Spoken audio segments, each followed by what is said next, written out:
አክብሮታዊ ሰላምታችን በያላችሁበት ይድረሳችሁ ውድ የጄኤምኤን ቴሌቪዥን ተመልካቾቻችን እንደምን አመሻችሁ። ሀገር አቀፍና ዓለም አቀፍ መረጃዎችን በዓለም ዙሪያ ከ16 በላይ በሆኑ ቋንቋዎች ተደራሽ የሚያደርገው ጄኤምኤን ቴሌቪዥን ዛሬም ለለውጥ ይሰራል በሚለው መርሁ ወቅታዊ መረጃዎችን አቀናጅቶ ይዞላችሁ ቀርቧል። የዕለቱ አርዕስተ ዜናዎች እንሆም። የህገወጡ ህወሓትን የጦርነት ቅስቀሳና አፈና ልንታገለው ይገባል አሉ ከቡድኑ ግፍና አፈና ሸሽተው የመጡ የትግራይ ክልል ተወላጅ ወጣቶች። ኢትዮጵያ በጠቅላይ ሚኒስትር ዶክተር አብይ አህመድ መሪነት የአፍሪካ ሀያል ሀገር እየሆነች ነው ሲል ታዋቂው የህንድ ሚዲያ ፈረስት ፖስት አስታወቀም። የኢራን ፓርላማ አሜሪካና እስራኤል በሆርሙዝ እንዳያልፉ የሚከለክል ረቂቅ ህግ አቀረበም። በሙስሊሞች ላይ ጥላቻ በማቀንቀን የሚታወቀው የአሜሪካው ኮንግረስ አባል አንዲ ኦግልስ በሪፐብሊካን ፓርቲ ምርጫ ተሸነፉም። እስከ ፍጻሜው ድረስ ቆይታችሁ እነዚህና መሰል ዜናዎቻችን እንድትከታተሉ ከወዲሁ ጋብዘናል። የህገወጡ ህወሓትን የጦርነት ቅስቀሳና አፈና ልንታገለው ይገባል አሉ ከቡድኑ ግፍና አፈና ሸሽተው የመጡ የትግራይ ክልል ተወላጅ ወጣቶቹ የታሪካዊ ጠላቶች ተላላኪ የሆነውን ህገወጡን የህወሓት ቡድን የጦርነት ቅስቀሳና አፈና የትግራይ ህዝብና ወጣቶች አጥብቀው ሊቃወሙትና ሊታገሉት እንደሚገባ ገልጸዋል። ህገወጡ የህወሓት ቡድን በአሁኑ ወቅት ከኢትዮጵያ ታሪካዊ ጠላቶች ጋር በመቀናጀት የትግራይ ወጣቶችን ለጦርነት በግዳጅ እያፈሰና ወደ ሱዳን በመሸጥ አስከፊ ግፍ እየፈጸመም ይገኛል። በርካታ ወጣቶችም ይህንን ግፍ በመስጋት አካባቢያቸውን ጥለው እየሸሹ እንደሚገኙም ተጠቁሟል። ወጣት ገብረ ኪሮስ ሄሎፍ ህገወጡ ቡድን እየፈጸመ ያለው የጦርነት ጉሰማና ግፍ በፈጸመው ወንጀል ላለመጠየቅ የሚያደርገው ጥረት መሆኑን ተናግረዋል። የፕሪቶሪያው የሰላም ስምምነት የትግራይ ህዝብን ፍላጎት ለመመለስ ምቹ ሁኔታ መፍጠሩን አስታውሶ የፌዴራል መንግስትም በስምምነቱ የተቀመጡ ጉዳዮችን ሲፈጽም መቆየቱንም አነስቷል። በተቃራኒው ህገወጡ የህወሓት ቡድን ግን ስምምነቱን በመጣስ ለትግራይ ህዝብ ጥቅም ምንም አይነት ደንታ እንደሌለው በተግባር አሳይቷል ነው ያለው። የትግራይ ህዝብ የሚሻው ሰላም ቢሆንም ቡድኑ ከህዝቡ ፍላጎት ውጭ ወጣቶችን በግዳጅ እያፈሰና ጦርነት እየቀሰቀሰ ነው። ይህም የቡድኑን ውድቀትና በህዝቡ ዘንድ ቅቡልነት ማጣቱን ያመላክታል ብሏል። ህገወጡ ቡድን ከሻዕቢያ ከሌሎች ተላላኪ ኃይሎች ጋር በመሆን ጦርነት በመቀስቀስ የትግራይ ህዝብን ለከፋ ችግር ለመዳረግ እየተንቀሳቀሰ መሆኑን የሚናገረው ወጣት ኪሮስ በመሆኑም ይህ ህገወጥ ቡድን አመራርን ልንታገለው ይገባል ነው ያለው። ወጣት ጸጋ ልዑል በርሄ በበኩሉ የትግራይ ህዝብ ህገወጡ ቡድንን ጦርነትና ውጊያ ይበቃናል በሚል አጥብቆ እየተቃወመው እንደሚገኝ ተናግሯል። ህገወጡ ቡድን የሚቃወሙትን ወጣቶች ብቻ ሳይሆን ልጆቻችንን ለምንድን ነው የምትወስዱት ብለው ጥያቄ እያነሱ ያሉ እናቶች ላይ ሳይቀር ግፍ እየፈጸመ እንደሚገኝም ለኤዚያ ገልጿል። የህገወጡ ቡድን አመራሮች እኛ ካልገዛንና ካልዘረፍን ወጣቱና ህዝቡ አይኖርም በሚል በተለመደው እኩል ተግባራቸው መቀጠላቸው የመጨረሻ ውድቀታቸውን ያሳያል። እኛ ወጣቶች በህገወጥ ቡድኑ ላይ የጀመርነውን ተቃውሞና ትግል አጠናቅረን መቀጠል አለብን ሲልም ጥሪ አቅርበዋል። ዘገባው የኢትዮጵያ ዜና አገልግሎት ነው።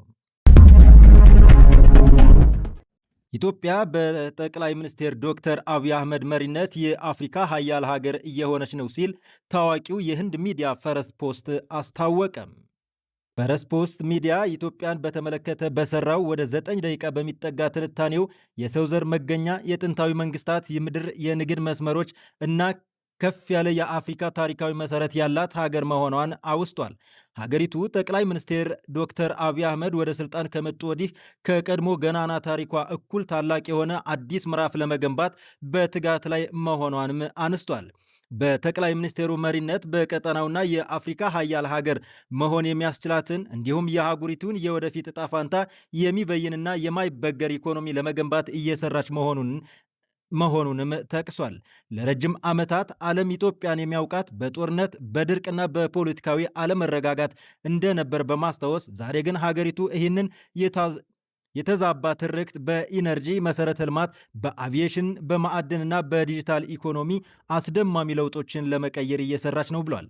ኢትዮጵያ ፈተናዎችን ተሻግራ እንዴት በአፍሪካ ፈጣን እድገት ካላቸው ኢኮኖሚዎች ቀዳማዊ ሁና ልትቀጥል ቻለች የሚለውን ጥያቄ በማንሳትም በዝርዝር መልሶቹን ያብራራል። የዚህ ዋና ጥያቄ ዝርዝር ምላሽ በጠቅላይ ሚኒስትር ዶክተር አብይ አህመድ አነሳሽነት እየተተገበሩ የሚገኙ የኢትዮጵያን የወደፊት ዕጣ ፋንታ የሚወስኑ ግዙፍ ፕሮጀክቶች ላይ ነው ያለው ሲል አነስቷል። የመጀመሪያው ኢነርጂ አብዮትና ታላቁ የኢትዮጵያ ህዳሴ ግድብ። በዚህ የኢትዮጵያ ለውጥ ጉዞ ጎልቶ የሚነሳው ታላቁ የኢትዮጵያ ህዳሴ ግድብ ሲሆን ከ5000 ሜጋዋት በላይ የማመንጨት አቅም ያለው የአፍሪካ ትልቁ የሃይድሮ ኤሌክትሪክ ፕሮጀክት መሆኑን ፈረስ ፖስት በዘገባው ጠቅሷል። ህዳሴ ግድብ የኢትዮጵያ የኢንዱስትሪ መሻቶች መሰረት፣ የኤሌክትሪክ ኃይል፣ የውጭ ምንዛሬና የቀጠናዊ ተጽዕኖ መፍጠሪያ አቅም መሆኑንም አብራርቷል። የህዳሴ ግድብ ልዩ የሚያደርገው የኢትዮጵያ መንግስትና የህዝብ ከዓለም ባንክ ወይም ከዓለም አቀፍ የገንዘብ ተቋማት አንድም ሳንቲም ሳይበደር በሀገር ውስጥ እና በውጭ ሀገር በሚኖሩ ኢትዮጵያውያን ደም ላብና ገንዘብ የተገነባ የአፍሪካውያን በራሳቸው ህልማቸውን ማሳካት እንደሚችሉ ያሳየ ነውም ብሏል። ለኢትዮጵያውያን ግድቡ ከኮንክሪትና ከተርባይን በላይ ትርጉም አለው ያለው ይህ ፈረስ ፖስት ዘገባ እጅግ የላቀ ራስን የመቻልና የኢኮኖሚ ነጻነት ማሳያ ሐውልት መሆኑንም ተንትኗል። ኢትዮጵያ ታዳሽ ኃይልን ለኬንያ ለጅቡቲና ለሱዳን በመሸጥ ኤሌክትሪክን ወደ ከፍተኛ ገቢ ማመንጫነት እየቀየረች ከመሆኑም በላይ የመላው ምስራቅ አፍሪካ ቀጠናዊ ትስስር ማዕከል ሆናለች ነው ያለው። የኢትዮጵያ እድገት ምሰሶ አቪዬሽንና ቀጠናዊ ትስስርስ? ኢነርጂ ብቻውን ኢኮኖሚያዊ አቅምን አይገነባም፣ ይልቁንም ኢነርጂ ኢንዱስትሪን ያነቃቃል፣ ትስስር ዓለም አቀፍ ንግድን ይመግባል ያለው ፈረስ ፖስት የአፍሪካ ግዙፍ አየር መንገድ የሆነው የኢትዮጵያ አየር መንገድ አሁን ለላቀ የዓለም አቀፍ ተወዳዳሪነት ጉዞ መጀመሩንም አንስቷል። በ12.5 ቢሊዮን ዶላር ግንባታው እየተፋጠነ የሚገኘው የቢሾፍቱ ዓለም አቀፍ አውሮፕላን ማረፊያ በየዓመቱ እስከ 110 ሚሊዮን ተጓዦችንና ወደ 4 ሚሊዮን ቶን የሚጠጋ የዕቃ ጭነት ማስተናገድ አቅም አለውም ሲል ፈረስ ፖስት በዘገባው አመላክቷል። የኢራን ፓርላማ አሜሪካና እስራኤል በሆርሙዝ ወሽመጥ እንዳያልፉ የሚከለክል ረቂቅ ሕግ አቀረበ። የኢራን ፓርላማ በሆርሙዝ ወሽመጥ በኩል እና በፓርጃ ባህር ሰላጤ በኩል የሚያልፉ መርከቦች ላይ ያለውን ቁጥጥር የሚያጠብቅ ረቂቅ ሕግ ላይ ተወያየ። ረቂቅ ሕጉ ከአሜሪካ ከእስራኤልና ቴህራን ጠብ አጫሪ ናቸው ስትል ከምትፈርጃቸው አገራት ጋር ግንኙነት ያላቸው መርከቦችን ማገድ እንደሚያካትት ታስኒም የዜና ወኪል ዘግቧል። ታስኒም የፓርላማ አባል የሆኑትን አባስ ሰሊማን ጠቅሶ እንደዘገበው የፓርላማው ብሔራዊ ደህንነትና የውጭ ጉዳይ ፖሊሲ ኮሚቴ በወሽመጡና በፓርጂያ ባህረ ሰላጤ ላይ የአገሪቱ የሚኖራትን ቁጥጥር በሚመለከት ተወያይቷል። በረቂቅ ሕጉ መሰረት አሜሪካ፣ እስራኤልና ኢራን ጠብ አጫሪ ብላ ከፈረጀቻቸው ሌሎች አገራት ጋር ግንኙነት ያላቸው መርከቦች በወሽመጡ እንዳያልፉ ይከለክላሉ። በረቂቅ ሕጉ በተጨማሪ ከእስራኤል ጋር ግንኙነት ያላቸው ወታደራዊና የሲቪል የጭነት መርከቦች እንዲሁም በኢራን ላይ በተከፈተው ዘመቻ ድጋፍ ያደረጉ እንዳያልፉ ይከለክላሉ። በተጨማሪም በኢራን ላይ ጉዳት በማድረስ ረገድ ኃላፊነት አለባቸው ተብለው የሚታመኑ አገራትና ግለሰቦች ካሳ እስኪከፍሉ ድረስ በሆርሙዝ የባህር ወሽመጥና በፈርስ ባህር ሰላጤ በኩል የማለፍ ፈቃድ አይሰጣቸውም ነው የተባለው። ረቂቅ ሕጉ ለሚፈጸሙ ጥሰቶች ከባድ ቅጣቶችና ከእነዚህም መካከል በመርከብ ላይ የተጫነው ሸቀጥ ካለው ዋጋ እስከ 20 በመቶ የሚደርስ የገንዘብ ቅጣትን አካቷል።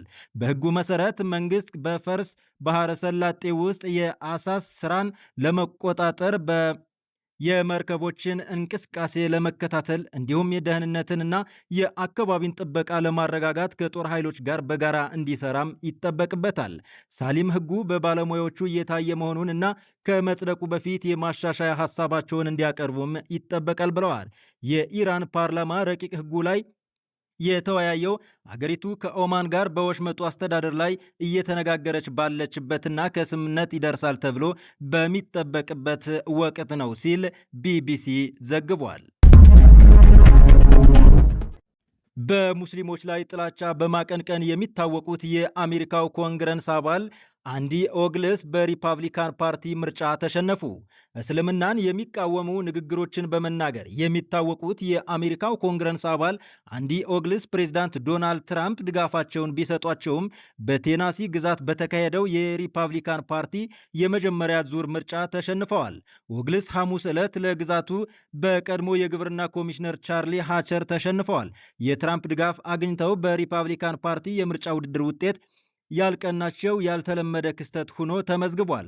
አሸናፊው ሃቸር ራሳቸውን የትራምፕ ደጋፊ አድርገው አቅርበው ነበር። የአሜሪካው ፕሬዝዳንት ሐሙስ ዕለት ኦግልስን በማመስገን በስልጣን ላይ ላለው እጩ ሙሉ እና አጠቃላይ ድጋፋቸውንም ሰጥተዋል። ከ90 በመቶ በላይ የሚሆነው ድምፅ ተቆጥሮ ሲያበቃ አሸናፊው ሃቸር ከተሸናፊው ኦግልስ በ6.6 በመቶ ነጥብ በልጠዋል። ሪፐብሊካኖቹ በአሜሪካ የተወካዮች ምክር ቤት ያላቸውን አብላጫ ድምፅ ለማስጠበቅ ሲሉ በክልሉ የምርጫ ክልል ካርታ ላይ ለውጥ ካደረጉ በኋላ ለመጀመሪያ ጊዜ በ22 የተመረጠው ይህ የኮንግረስ አባል ድጋሚ ለምርጫ የቀረበው በአዲሱ የምርጫ ክልል ነበር። ሃቸር በህዳር ወር ከናሽቪል በስተደቡብ በምትገኘው የኮሎምቢያ ከተማ ከዲሞክራቱ ከንቲባ ቻዝ ሞልደር ጋር ይወዳደራሉ። የሪፐብሊካኑ እጩ ከቴኔሲው ገዢ ቢል ሊ ዘግይቶ የመጣ ድጋፍም አግኝተዋል። ክቡራትና ክቡራን ተመልካቾቻችን ለዕለቱ የያዝናቸው ዜናዎች የእስካሁኖቹ ይመስሉ ነበር። እስከ ፍጻሜው ድረስ ቆይታችሁ ስለተከታተላችሁን ከልብ እናመሰግናለን።